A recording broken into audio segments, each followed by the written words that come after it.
Shalom, shalom, shalom. Selamat pagi masyarakat iman yang dikasihi Tuhan. Hari ini kita kembali akan menjalani hari ini dengan percaya bahwa penyertaan Tuhan adalah hal yang paling kita butuhkan untuk melangkah hari ini. Sehingga tuntunan kasih setia Tuhan yang akan menjaga kita dan membawa kita kepada kebenaran, kepada hal-hal baik, dan kepada hal-hal yang membuahkan kebenaran dan cinta damai. Mari bersama-sama kita pujikan Kidung Jemaat 412, Kidung Jemaat 412, Tuntun Aku Tuhan Allah. Kidung Jemaat 412, Tuntun Aku Tuhan Allah.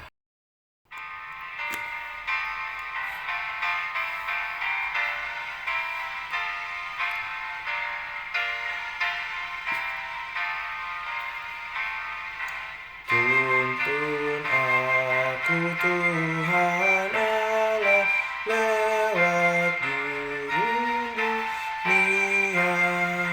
Kau berkuasa dan setia, bimbing aku yang lemah. Roti surga, puaskanlah jiwaku, puaskanlah jiwaku.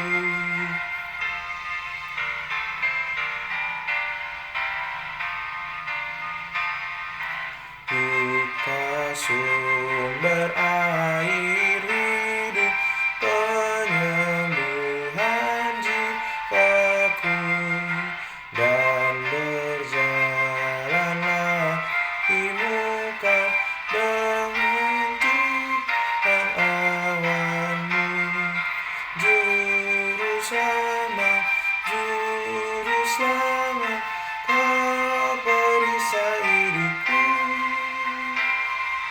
kau perisai hidupku. Mari kita berdoa.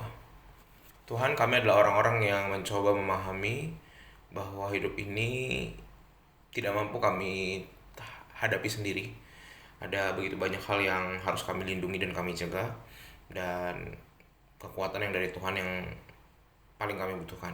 Sebentar kami membaca firman-Mu, mampukan kami agar mengerti, terlebih memahami dan melakukan. Kami serahkan dalam nama-Mu, kami berdoa. Amin. Bersama-sama kita buka 2 Tawari 27 ayat 1-9. 2 Tawari 27 ayat 1-9. 2 Tawari 27 ayat 1-9. Dengarkanlah sabda Tuhan. Yotam berumur 25 tahun pada waktu ia menjadi raja, dan 16 tahun lamanya ia memerintah di Yerusalem. Nama ibunya ialah Yerusa, anak Zadok. Ia melakukan apa yang benar di mata Tuhan, tepat seperti yang dilakukan Uzia ayahnya. Hanya ia tidak memasuki bait Tuhan. Tetapi rakyat masih saja melakukan hal yang merusak. Ia mendirikan pintu gerbang tinggi di rumah Tuhan dan mengadakan banyak pembangunan pada tembok Ofel. Ia mendirikan juga kota-kota di pegunungan Yehuda dan benteng-benteng serta menara-menara di hutan-hutan.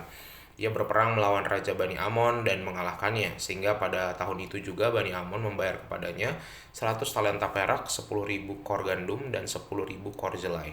Juga pada tahun kedua dan ketiga Bani Amon membawa upeti itu kepadanya. Yotam menjadi kuat karena ia mengarahkan hidupnya kepada Tuhan Allahnya. Selebihnya dari riwayat Yotam, segala peperangan dan tingkah langkahnya, sesungguhnya semuanya itu tertulis dalam kitab Raja Israel dan Yehuda. Ia berumur 25 tahun pada waktu ia menjadi raja, dan 16 tahun lamanya ia memerintah di Yerusalem. Kemudian Yotam mendapat perhentian bersama-sama nenek moyangnya, dan ia dikuburkan di kota Daud. Maka Ahaz anaknya menjadi raja menggantikan dia. Bapak saudara yang dikasihi oleh Tuhan, orang yang bijak adalah orang yang berhati-hati dan menjauhi kejahatan. Sekali lagi, orang yang bijak adalah orang yang berhati-hati dan menjauhi kejahatan.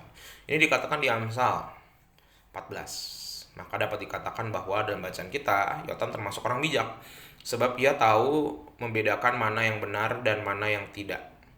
Yang tidak benar harus dia jauhi. Uzia, ayah Yotam, adalah raja yang dapat disebut berhasil dalam kepemimpinannya ketika memerintah saat berusia 25 tahun.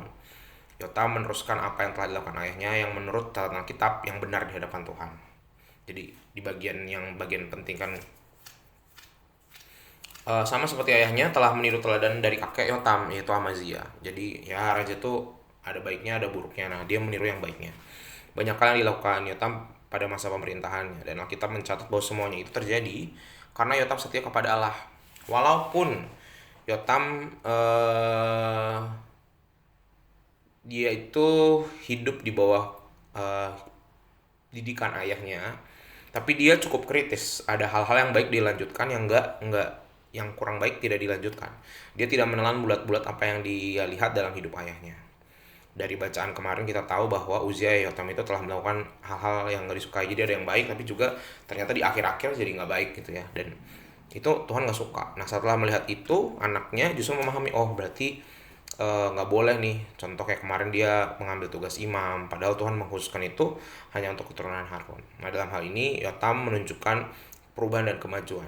Kita perlu bersikap kritis dalam mempelajari hidup seseorang, bahkan termasuk orang tua kita. Tidak semua yang dilakukan orang tua kita baik, ada yang buruknya, sehingga yang dipertahankan yang baiknya, yang buruknya ditinggalkan. Karena tidak ada seorang pun yang sempurna, dan yang patut jadi cerminan kita yang sempurna dalam hidup ini cuma Kristus. Dia lebih mulia dan lebih hebat dari orang tua kita. Namun sayang, dalam gambaran yang nyaris sempurna seorang Raja, Yotam belum berhasil mempengaruhi rakyat untuk hidup takut akan Tuhan. Mereka tidak meniru Yotam, jadi Yotamnya udah oke, tapi masyarakat, umat, dan bangsanya tidak.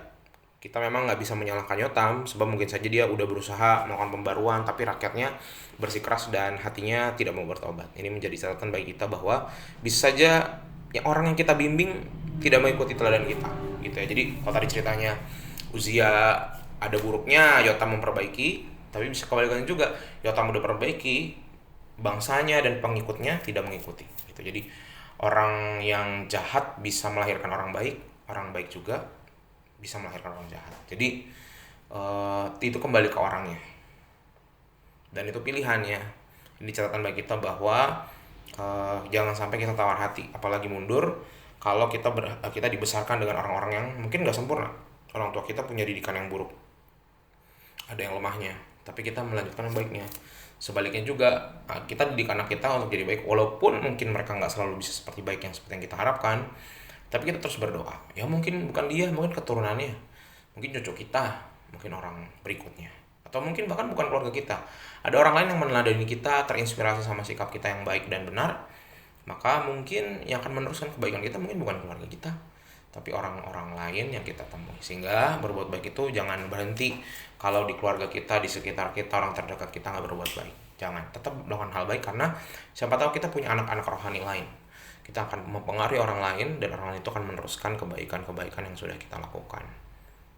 Semoga kita bisa meneruskan kebaikan, dan semoga kita jadi orang baik itu juga.